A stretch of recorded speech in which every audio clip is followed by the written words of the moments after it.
Thank you. I'll be here all week. My name is Sean Loring. I'm the CEO of Escapees RV Club and also the corporate attorney for Escapees. As you know, giving an attorney a microphone is a very dangerous thing. You may never get it back, and of course I am billing you for this time. I'd like to welcome everybody to Escapees Care. We are a nonprofit providing several programs for local escapees and for the Livingston community. We feature the only day activity and health services program in Polk County, formerly called Adult Daycare. We also have a residency program for seniors to provide loving care for those in their golden years. All donations to care are appreciated and tax deductible. And we'd like to thank you for coming today. Housekeeping message. Everybody raise your cell phone. Cell phone up in the air. Yes, you know why I'm asking you to do this. Either please turn it off or put it on manners mode. Thank you. That's right. That's I think the point I was arriving at was turn it up as loudly as possible. We want to hear your conversation. Okay. I'd like to point out the fire exits. They're there and there. There's also an exit out the front of the building. I do that not only for your benefit, but really for theirs. For when this ragtag lot of RVers and friends turns on you, you'll want to know where those exits are. In all seriousness, please avoid blocking those exits. The restrooms are located directly behind you, in the opening by the water cooler. Head straight back. Okay. We sponsor these events to assist our residents in choosing the best candidates for the upcoming elections. We have tried to contact all candidates facing opposition in this election. Others have also responded. Each presenter will have an initial 5 minutes to state their case. Speakers will be called based on the order of their name's appearance on the ballot. After all speakers vying for a specific office have spoken, each one will be provided with a 3-minute rebuttal. Due to time limitations, those who do not have an opponent here will not need a rebuttal. After all of the presentations, the candidates will be asked to go to their respective tables. Many of you have found those tables already. To answer your questions. We're going to hold off on a question and answer period until they make their way back to the tables. I've been asked to announce that U.S. Representative Brian Babin, District 36, sends his regrets that he cannot attend today, but he expects to be here as our keynote speaker for the Health Fair dinner on Thursday, March 29th. Tickets will be available by the end of next week. We expect Dana Steele, also running for U.S. Representative District 36, but after the speakers has finished. Grady Yarborough, who is running for governor of Texas, is also expected later. Do we have Nick Carter speaking for Davy Edwards, candidate for Commissioner of General Land Office? Yes. Okay. Please feel free to join us. 5 minutes begins. Can everybody hear me? No, you may have to turn.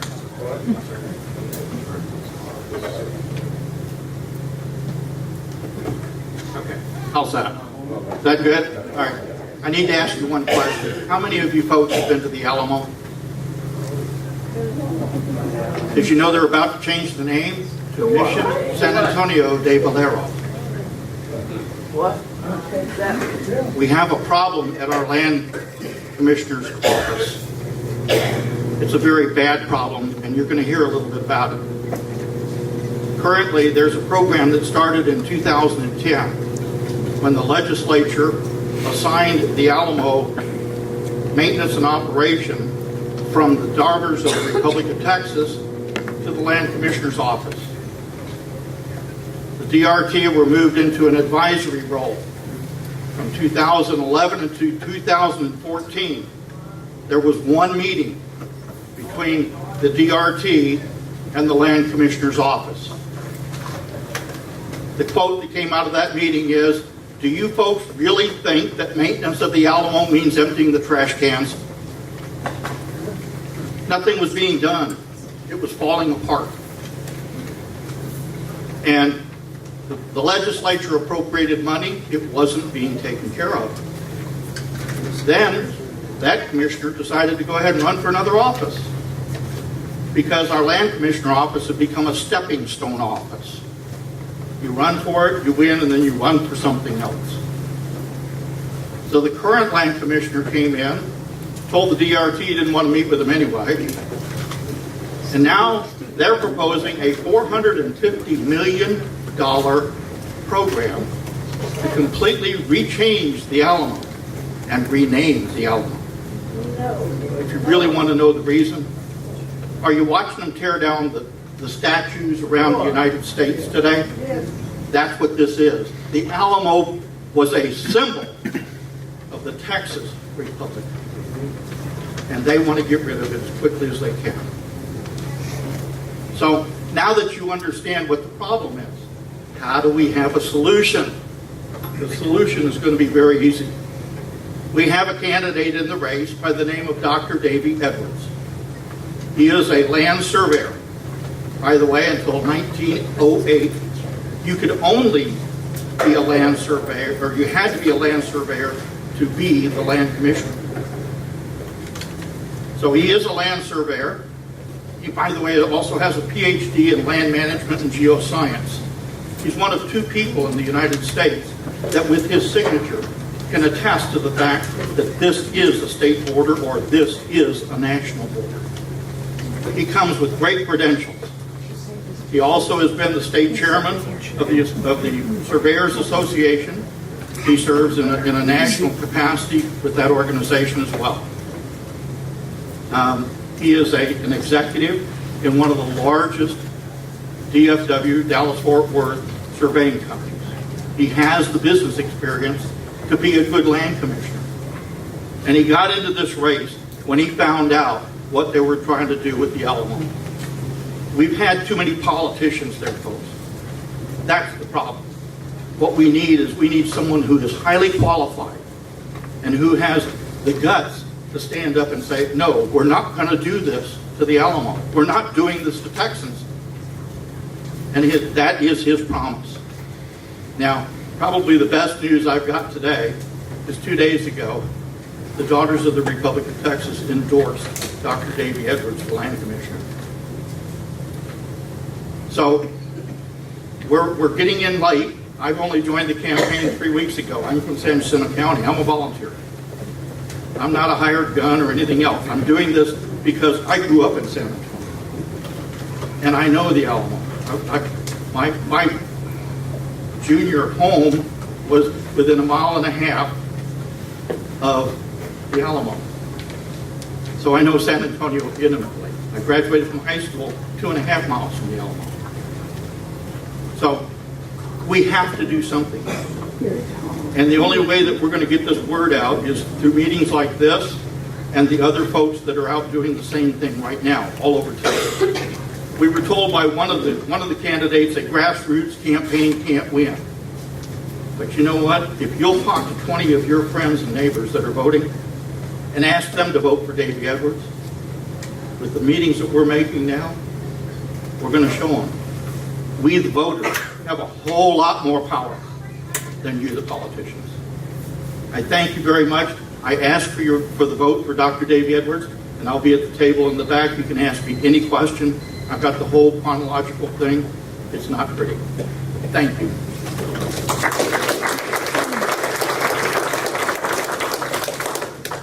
Thank you very much. Stephen Kirkland, running for Justice, Supreme Court, Place 4. Stephen Kirkland. Okay, we hope to have State Representative James White here later. However, he had a prior commitment and hopes to make it here before all the speakers have finished. We would now like to welcome the candidates for District Judge for 258 5th District. Easy for me to say. Speaking in this order are John Wells, Shelley Busch Sitten, and Travis Kitchens. So, Mr. John Wells.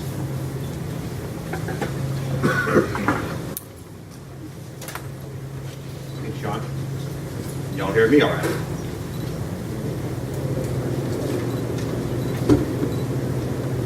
Y'all hear me now? All right. Howdy.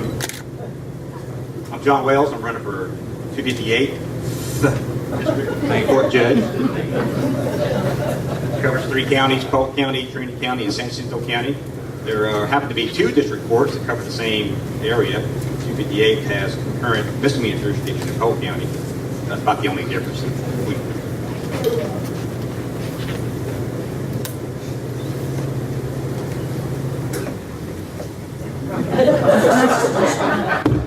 Thanks. You gotta go with the average. Now can y'all hear me?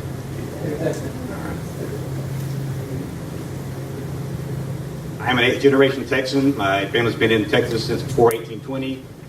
Mr. Carter mentioned the DRT. My mother's a member of the Daughters Republic of Texas, and I'm a member of the Sons Republic of Texas. And I mention that because I am proud of my Texas heritage, proud of my family's role in forming Texas as a state, as a nation, actually.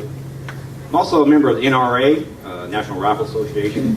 I believe in upholding all the Constitution, even the Second Amendment.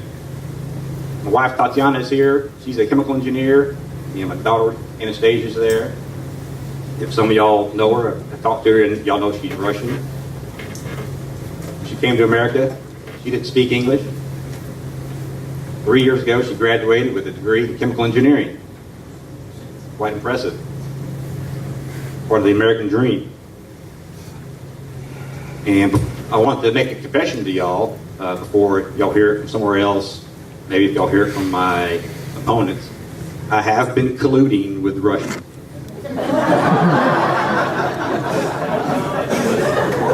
And the evidence of that will be born in approximately April, into April. And the doctors say it's a boy. No, we have not decided on a name yet.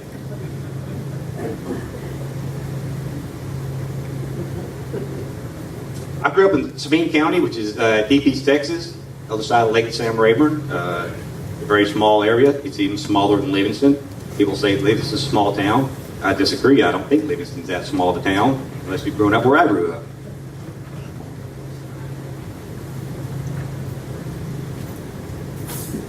I've been working since I was 15 years old. First job I had was a summer job with the U.S. Forest Service. And I went to work my way through high school, actually, doing all kinds of things, operating heavy equipment, changing tires on big trucks. When I graduated, I went to A&M, Texas A&M in College Station, and got my degree in construction science, and I worked my way through college there. After I graduated, I went to work in construction management, handling budgets of millions of dollars and schedules that were too complicated even to describe. So I have professional experience dealing with large budgets. Actually had to hand deliver a multi-million-dollar check one time to a contractor, and they trusted me to take care of it. While I was working in Houston, I started going to law school at night, part-time, while working a full-time job. And I graduated in the normal 3 years it takes to graduate from law school. And when I was licensed, I started working right here in Polk County. I believe my very first case I ever got was a guardianship appointment from the now retired Judge Stephen Phillips. And I've handled all kinds of cases. Guardianships, CPS, juvenile cases, family law cases, criminal cases. And I've practiced in all 3 counties that cover the 258 District Court. Since I practiced in the court, I've seen firsthand the changes that need to be made. I think there need to be more fairness, no favoritism with different attorneys. I want to be available to law enforcement when they need a warrant done.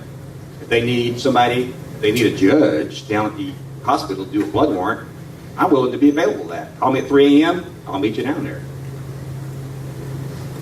And we can also, there's ways we can save the county money, not just this county, but all of the counties, 3 counties,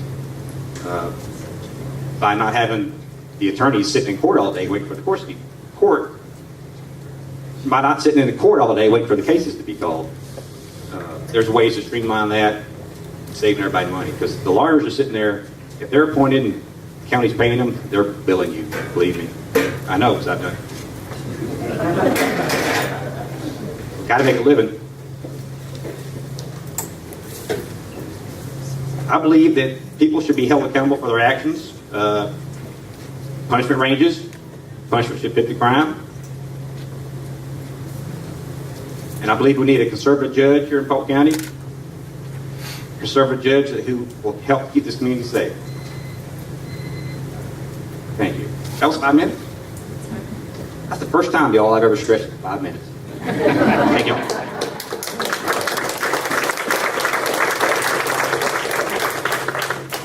We'd now like to invite Shelley Besch in.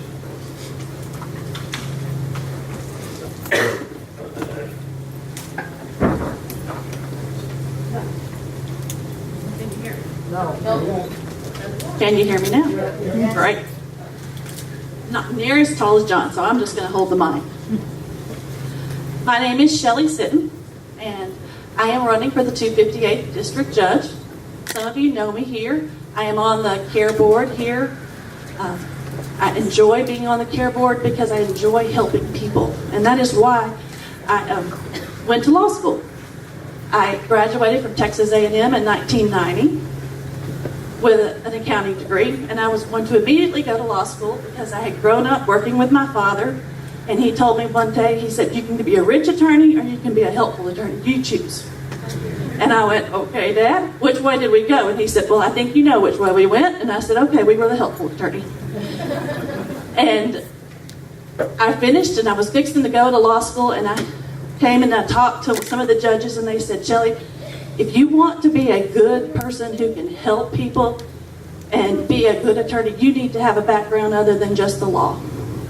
So I went to work for Price Waterhouse. First I went for Arthur Anderson, spent several years there, was a senior tax director, went with Arthur Anderson, and then I went to Price Waterhouse Coopers, told them I was ready to come back home, and they said, please don't leave us. And I said, oh, yes, I am. And they said, okay, we'll make you a deal. You can work as many hours as you want to work the hours you want to work, and go to law school. So I went to law school, working basically what they considered part-time. Since I was a senior director, they expected 80 hours a week because I was on the partner track. So I cut it to 40 hours a week and went to law school.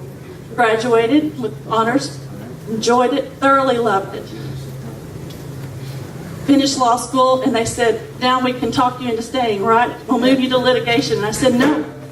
I went to law school because I'm ready to go home. I'm ready to be where I grew up, and I wanted to help people. So for the last 11 years, I've used my accounting background and my legal to help people. I have done family law. I've done child protective services more than I ever cared. I want to say right now, for the parents and grandparents in here, thank you for raising your children correctly, because the current generation is not doing it. It is sad, the cases that we see. And I think that's one of the reasons I want to be a judge. I think that we need a court that is going to hold individuals accountable, whether it's a criminal court or whether it's a civil court. I think we see on the news the big criminal cases, and you want those punishments to protect your children and your families and your homes. And on the criminal side, that's what we see. But unfortunately, the majority of us in this room, well, luckily, not unfortunately, but luckily, the majority of us are not in the criminal court. If we're in the courtroom, we're there because we're on a civil case. And I've got the background in civil law and in criminal law. I've done more than enough criminal law that I don't really care to do a whole lot more of it. But I will say that I believe I've got the appropriate background to be the judge that can listen to each and every case and determine what is best in that case, and following the law, make a ruling. The best judge is the judge that listens to each and every fact. Unfortunately, there's a lot of attorneys that don't know how to listen. They only like to talk. So, and I'm not one that really likes to talk, so I'm probably rambling a little bit. I'm actually very shy. People don't believe me, but I am. And I learned a long time ago that you can learn a lot about people by listening, and those are skill sets that I learned a long time ago. I've also, through my CPA background, what I was taught was you cannot fix a problem or rule on a problem till you know exactly what the problem is. So we were given hundreds and hundreds of hours of training of how to look at documents and pick out what the important concept in that document is. What was the important thing that we need to listen to? What is it that we're going on? And so I believe with that skill set, I'm able to, in a courtroom, know what I need to listen to when I'm listening to the attorneys present their clients' stories. You don't want to get to the end and let the attorneys try to tell you what you were supposed to be listening to and then have to think, I don't remember what was said, or go back through 2 or 3 days of testimony. If you understand the law and you know how to pick out the important facts and you're good at listening, you'll have gotten that down as you go. And I believe that with my financial background, my legal background, and I think my passion to help people, I would be an awesome judge. And I ask you to vote for me for the 258.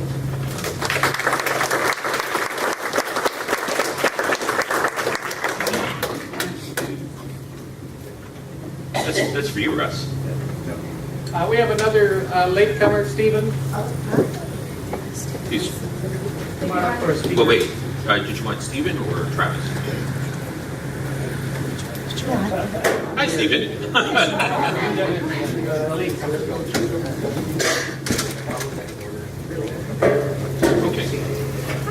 Okay.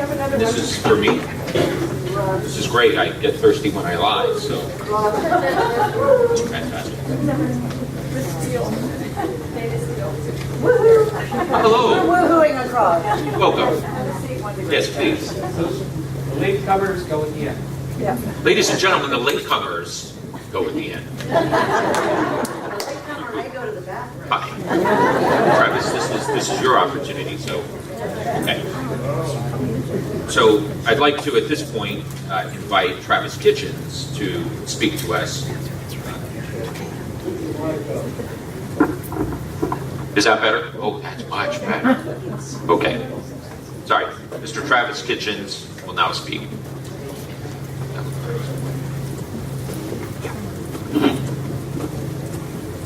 My name is Travis Kitchens. I'm an attorney running for the 258th Judicial District Court.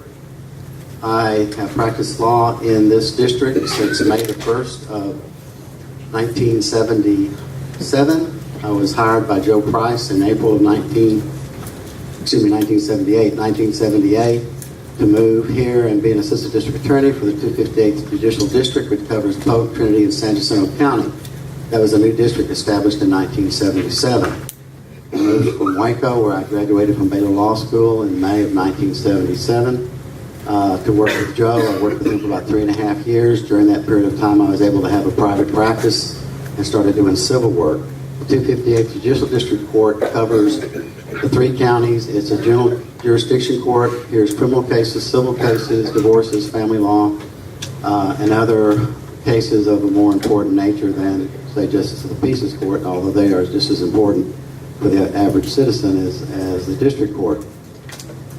During the last 40 years, I've represented all types of cases, all types of people. I've prosecuted capital murder cases, defended capital murder cases, all sorts of other criminal and civil cases, all the way down to illegal deer hunting, and recently a jury trial on an eviction lawsuit.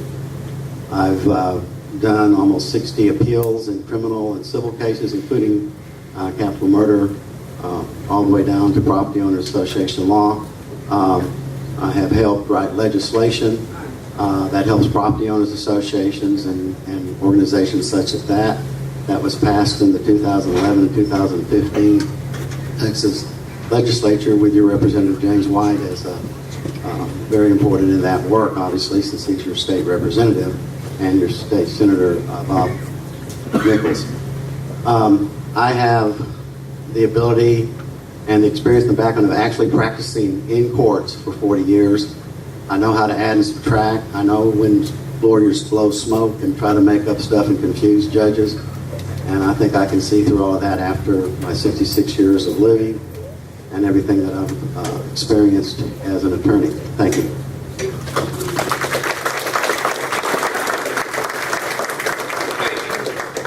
Thank you. Okay, so at this point, we would like to offer each one of the three candidates for a district judge the opportunity for a 3-minute rebuttal. We're going to go in the same order that they were invited originally. So, John Wells.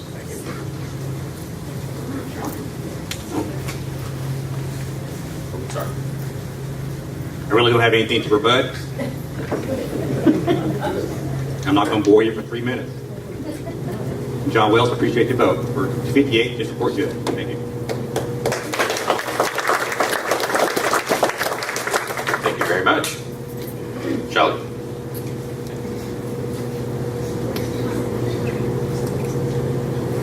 I would like to say that I do have the broad-based general experience needed for this court. I believe that the time that I have been a practicing attorney is more than ample to know the law. I know it very, very well. And I do believe that my personality and my background and my life experiences will make a really big difference in this district if elected. So I ask you for your vote. Thank you.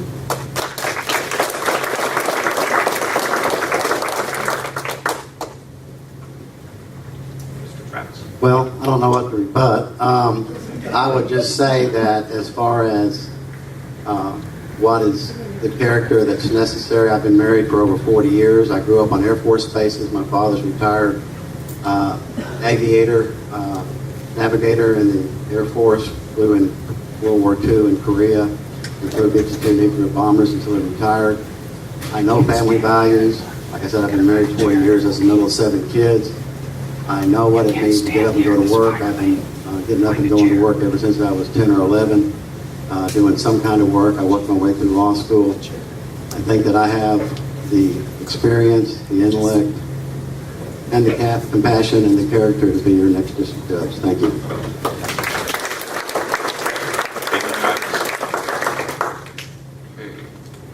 Okay, we now invite William Lee Hahn, running unopposed for Criminal District Attorney of Polk County, for his 5 minutes.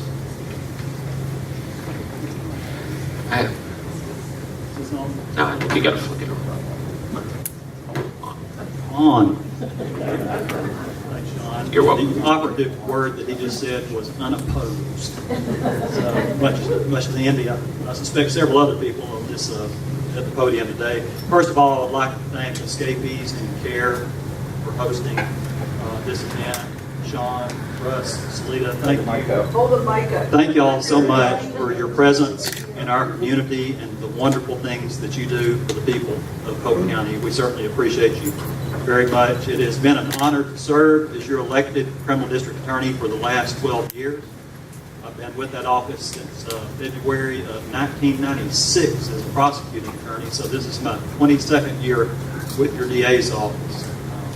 I'm honored to say that I am the only Republican criminal district attorney in the history of Polk County. That's something that I don't take lightly. First and only Republican criminal district attorney in the history of Polk County.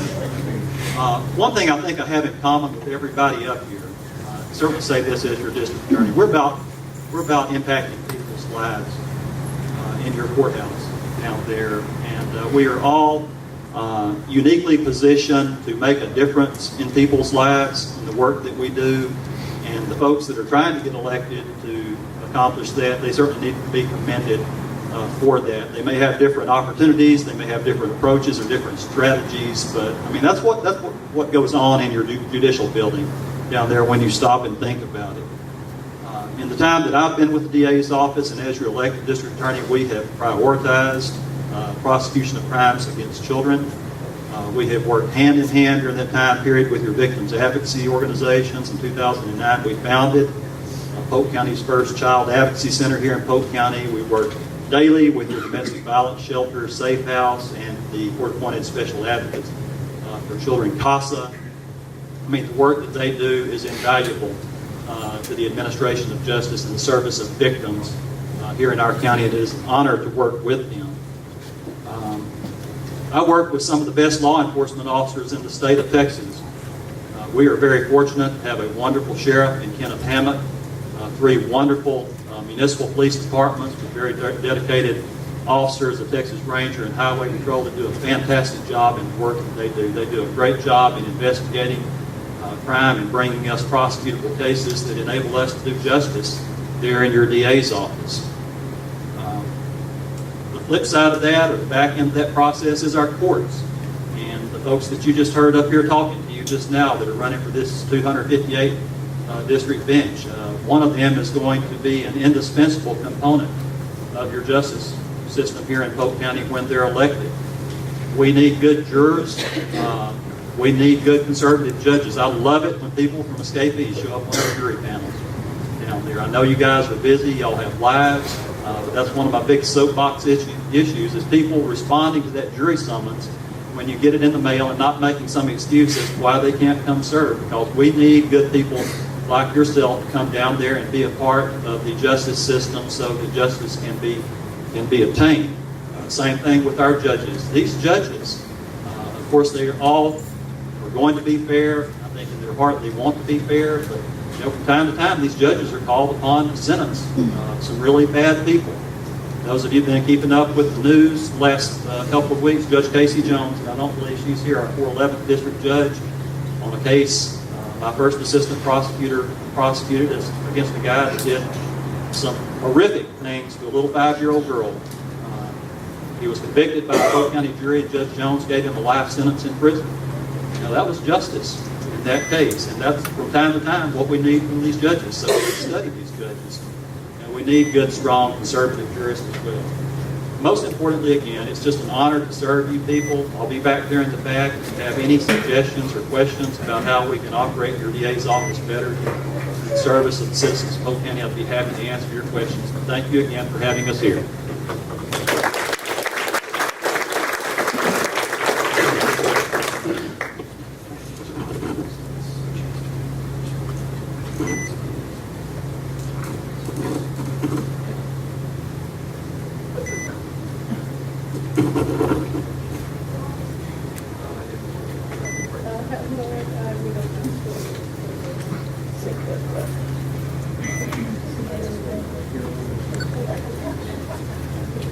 Does Lee Hahn get to rebut himself? Do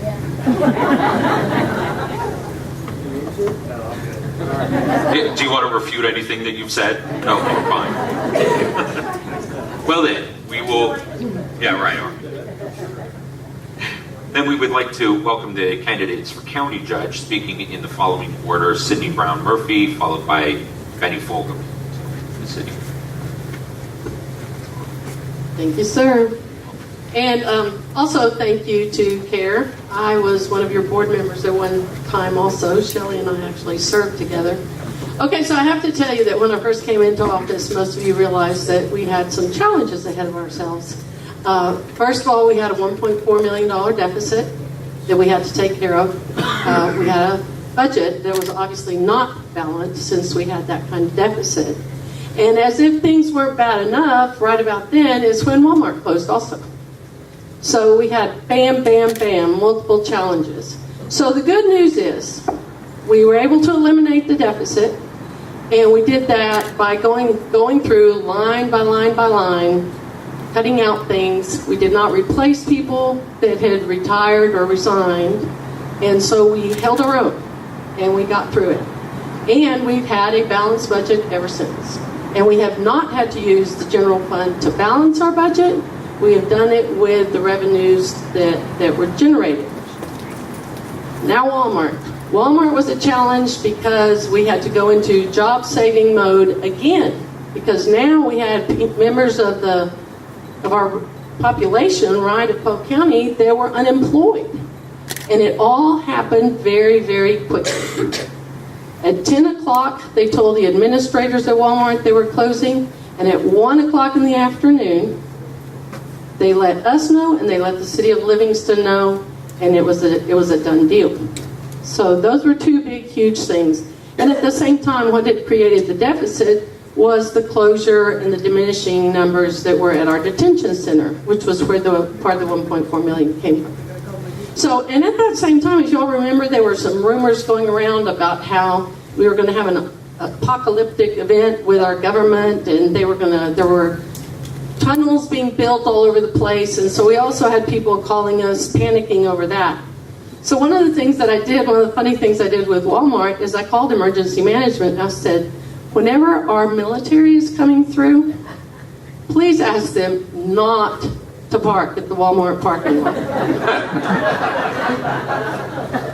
Last thing we need is people running around shooting each other over that. So we were able to get through that.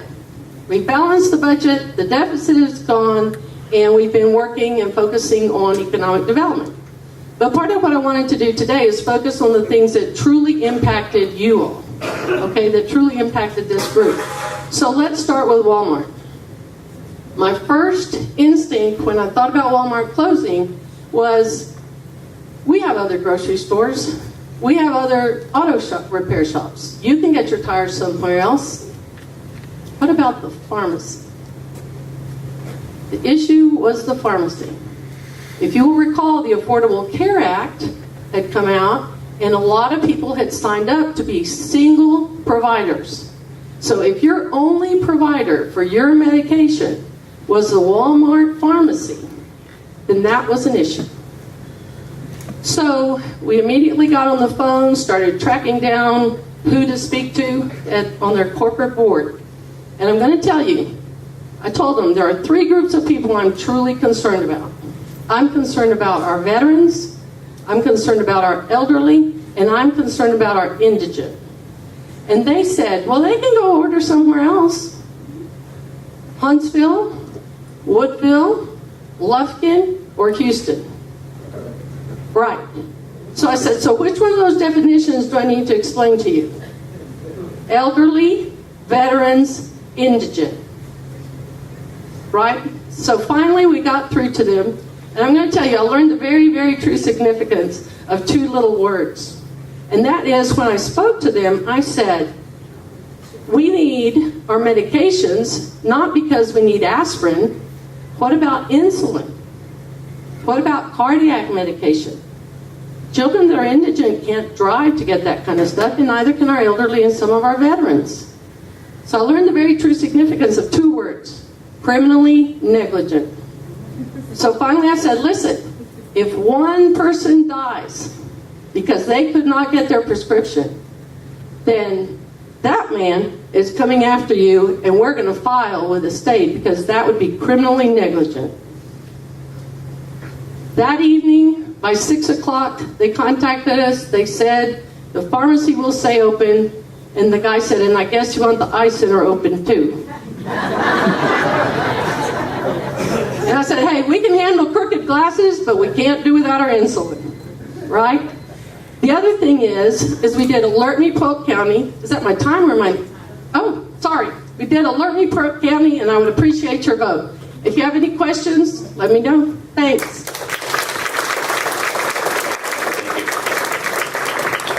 Now we'd like to hear from Mr. Benny Fogelman. Thank you. Okay.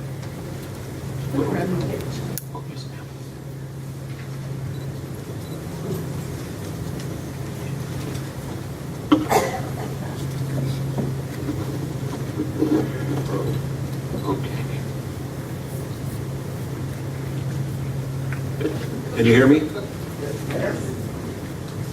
My name is Benny Fogelman, and I am a candidate for Polk County Judge. First of all, I'd like to say that I'm glad to have my wife, and my mom is here, and my daughter and son-in-law are here, and I have a very bossy granddaughter that is with me today. It's good to see you, Gracie.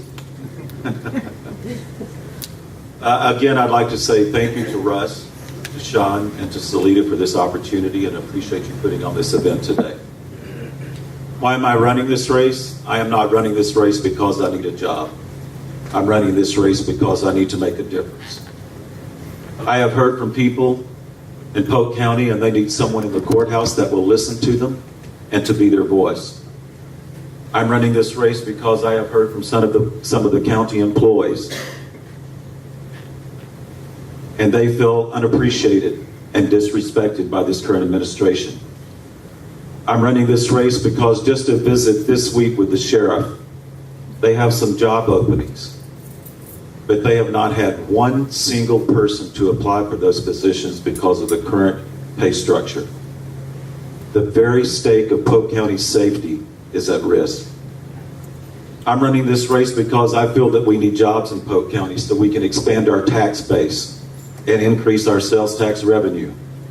I'm running this race because I want to bring back an economic development team so that we can bring every possible job that we can to Polk County. Our unemployment rate for the past 2 months has increased, and consistently we run about 1% higher than the national average. I've heard the outcry from the citizens about property taxes and property values, and I am the only candidate in this race that has put forth a plan to deal with the escalation of property values and property taxes. I will tell you, I can do nothing to affect the valuation, but if elected and with the help of the commissioners, I can affect the rate by which your property is taxed. I have put forth a plan that I am calling Inflation +2, and the rest comes back to you. This year in this budget, Polk County revenues from property taxes alone are projected to increase at a rate of 7.7%. Under my plan this year, with a rule enacted, over $800,000 would have been returned to you, the taxpayers, because it's your money. And still the county would have grown its coffers by $670,000. And you can view my entire plan at vogelmanforjudge.com. And what I am proposing to give back to the taxpayers is not an exorbitant amount. To a single mom, maybe it's formula, maybe it's diapers for her little one. To a family of 4, maybe it's just a few meals on the table, but it is important to that family. And to senior citizens, maybe it means that we get to have medicine and food for the month. Someone asked me the other day what the salary of a county judge was, and I told them I really didn't know, and I don't know. But I let them know too, I'm not running this race because I need a job. I'm running this race because I need to make a difference. And pursuant to section 26.006 of the Texas Government Code, a county judge can receive a salary supplement equal up to 18% of the compensation paid to a district judge. For Polk County, that would equal $22,100. And unlike my opponent, I will not swear to a testament that I know is false and not keeping with the law. By executing this affidavit, you are swearing that 40% of your functions are judicial functions. Per the calendar provided to me by her attorneys and the actual documents executed by our county clerk, it is evident that I could not reach that 40% threshold. You can call me old-fashioned if you wish, but I still believe that honesty and integrity matter even in politics. And I believe that doing the right thing when no one is looking shows the true character of a person. Again, I have listened to our citizens concerning our roads. We have to continue to provide a level of funding to adequately fund the Road and Bridge Fund for our commissioners. My opponent is the only member of the Commissioners Court this year to propose cutting the percentage of funding for our Road and Bridge Fund. From my open records request documents provided to me by the county judge's office on July the 11th and July the 25th of 2017, she proposed cutting that fund. I will keep it open, and I would appreciate your vote, and thank you again for hosting this event. Thank you, Benny. We're going to give the candidates for county judge the opportunity to rebut in the same order that we called them previously. As such, Sidney Murphy-Brown. Very well. I'm not going to engage in the negativity. So, okay. Flip that one. Hello?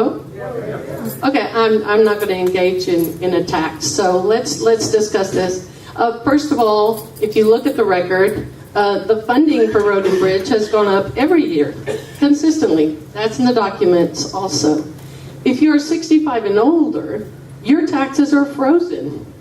You benefit from the new building because then that way we can have more economic development, better roads, better services, and savings for you all. But there's no money and there's no savings attached to money being returned.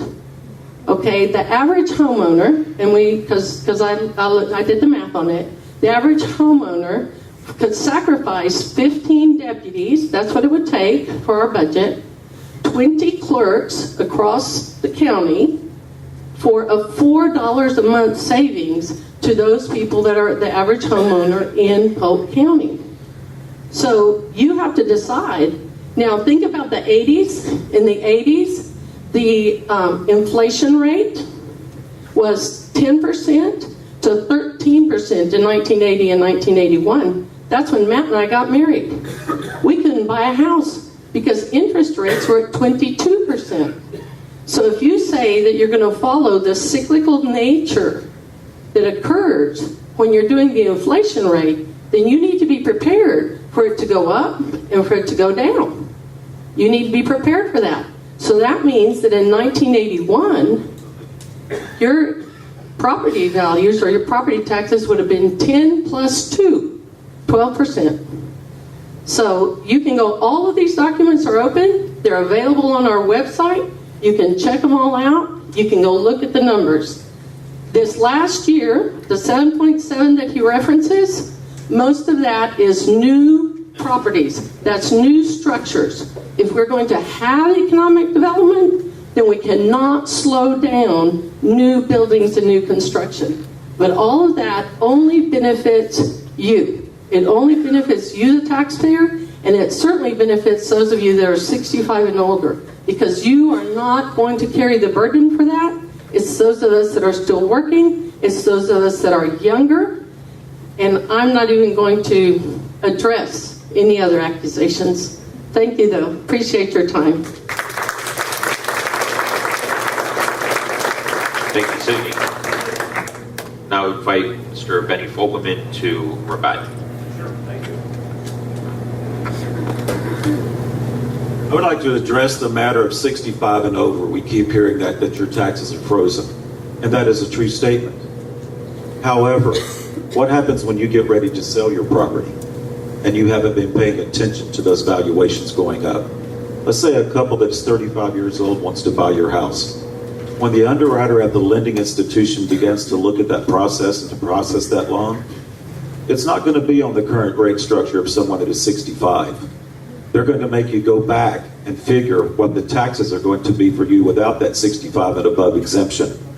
So I would urge you, do pay attention to those property values, because it will affect you. Maybe not what you're paying, but when you get ready to resell, it can make a very important difference.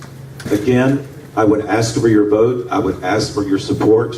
And again, thank you for hosting this event. I appreciate it. Thank you very much. Okay.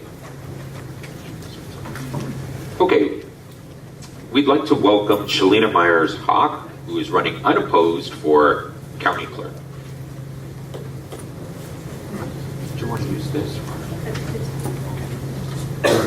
My name's Shalana Hawk. I'm the county clerk. I've been your county clerk since April of 2009. I've worked in the office since September of 2000.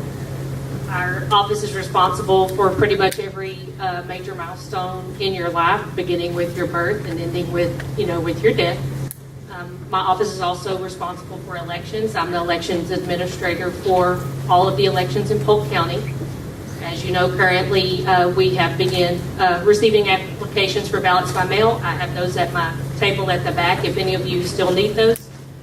And the deadline to file that with my office is February the 23rd. I appreciate your support. If there's anything I can do for you in the future, just let me know. Thank you.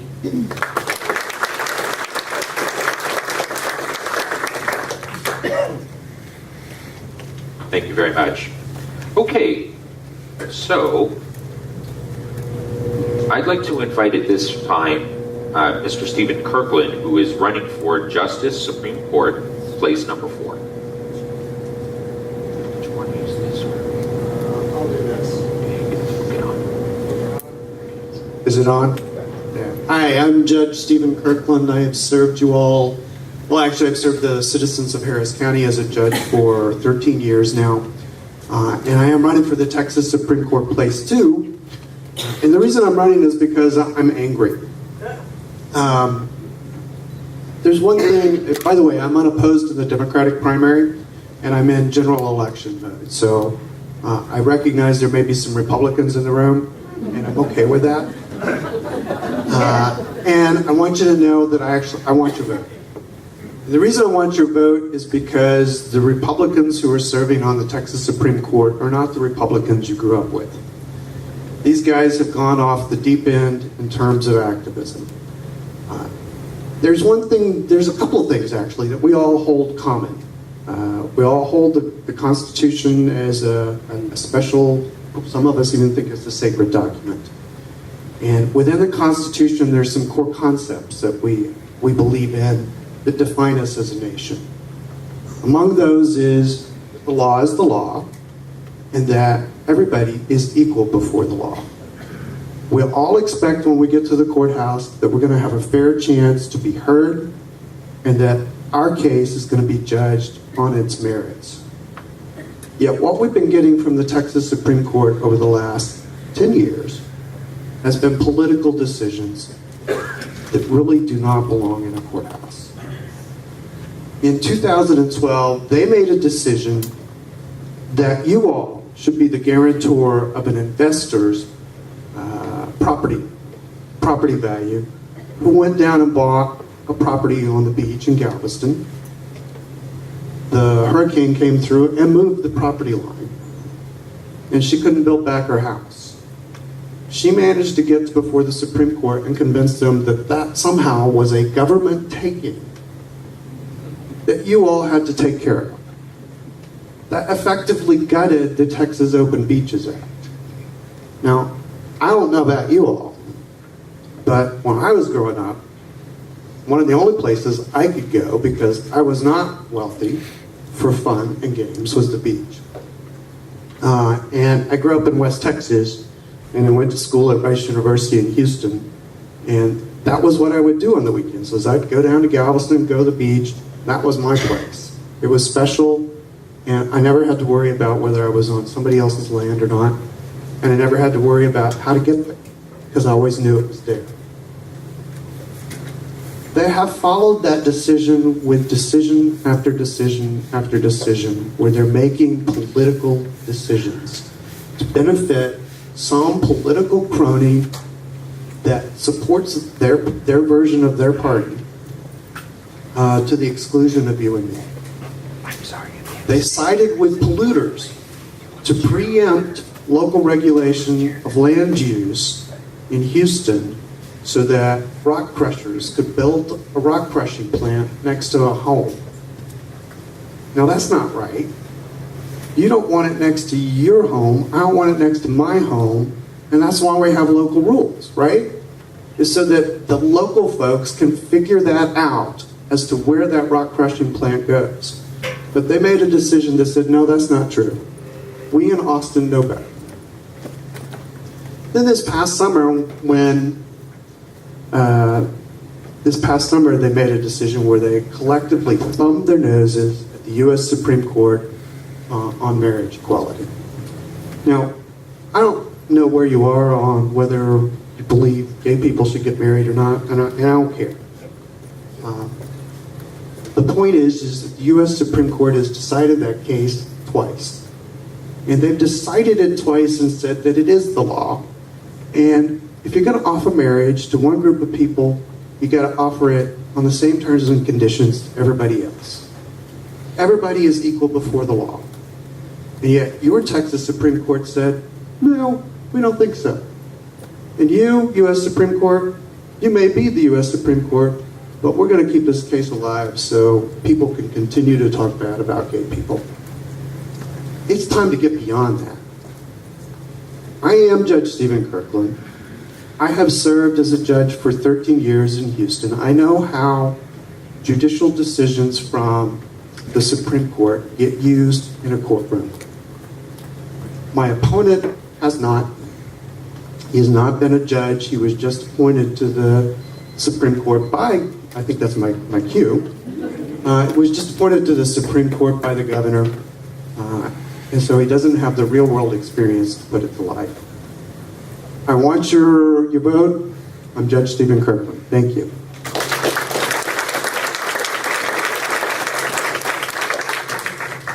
And I'll volunteer that I do not need to rebut myself. Thank you.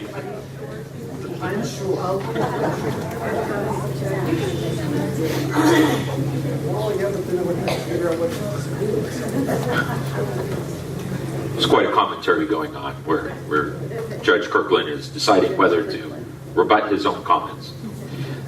At this time, we'd like to invite Dana Steele, running for U.S. Representative District 36.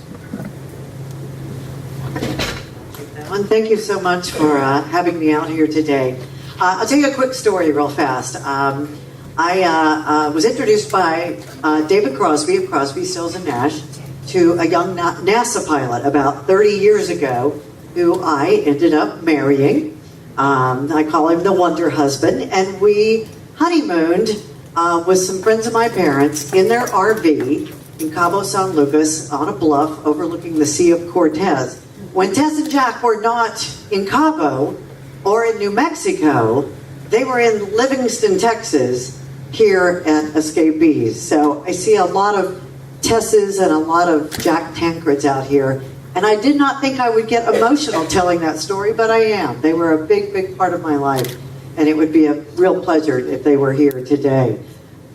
I want to tell you a little bit about myself. I'm not a judge. I'm not an attorney. I'm not a DA. I haven't served on a school board. What I am is a fifth-generation Texan, a third-generation proud Texas Aggie, trying so hard to produce that fourth generation. We're waiting on that letter. Please send us that letter. I got 3 generations worth of Aggie stuff in a closet. I need a 4th generation. I'm a wife. I'm a mom. I'm a businesswoman, and I just got mad. We are the greatest country in the world. We are the richest country in the world. Under no circumstances should we have sick people, uneducated people, homeless people, unemployed people. And we do. And I watched it over and over again. There were 3 reasons I decided to run. The first one was our family started giving away laptops to high school students trapped in poverty when I found out some of the best and brightest minds in our state had no access to computers or the internet. It is 2018. You cannot compete with the rest of the world. I had a woman in Anahuac tell me the other night, well, not everybody's going to college, and our kids don't need computers. Yes, they do, if you're going to compete. And we have since given away 276 Google Chromebooks to high school students. What I didn't expect was every single one of these laptops came with a story of either abandonment, homelessness, one medical incident that threw their family into bankruptcy, addiction, and all kinds of stories. And I thought, not in this country. Why are we letting this happen? These are great, smart kids, and all their homework is online, and college applications are online, and grants are online. And if you want to apply for a job, it's online now. Everything's online. That was the first reason. The second reason was the Women's March. And Mr. Fogelman, I have to tell you real quick, I do speeches for women all the time. Your granddaughter is not bossy. She is a future leader. Use those words. Stop calling women bossy. We are not.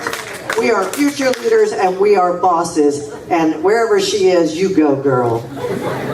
But it was after that Women's March that my 17-year-old son, I took him to get a hamburger because that was my bribe, to get him to go with me. And he looked at me across that hamburger and he said, so what are you going to do now? And I said, what do you mean? He goes, well, what good will this do? And we started to explain Martin Luther King and women voting, marching for the right to vote. And he goes, no, I got all that. What are you going to do next? And I thought about that. And I thought about that. And the third reason is just things started to happen. And I decided I had to step up. So I'm here. Some of you may have grown up listening to me in Houston. I used to be cool. That's the short version of the story. I was a rock and roll DJ in Houston for 22 years. I started the first NASA online store. I bought HTML for dummies and taught myself coding. I became a vice president of an aerospace firm. I became a professional business speaker. I've written 7 books on success, and I wrote a book called Surviving Alzheimer's with friends, Facebook, and a really big glass of wine. It was the dark humor on how I traveled this journey for 2.5 years with my mom. That's who I am. These are so many reasons that I want to be your congresswoman. A lot of people listened to me for a long time, and now I want to listen to you and then be your voice in Washington. DanaSteele36.com, not Danielle Steele. She wrote a lot more books than I did. But thank you so much for having me. I appreciate it.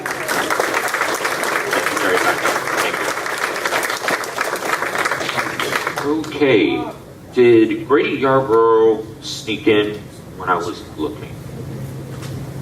No, and I do not see Representative James White either. So. Okay, well, I'd like to thank all of our candidates for coming and sharing your positions with the audience. Yes, please, another round of applause. We're going to take a 10-minute break while our speakers move to their tables. Please do give them the time to use the facilities. Don't trap them in the back. Don't trap them out here. Let them get to their positions. For those of you who did turn off your cell phones, please feel free to turn your cell phones back on.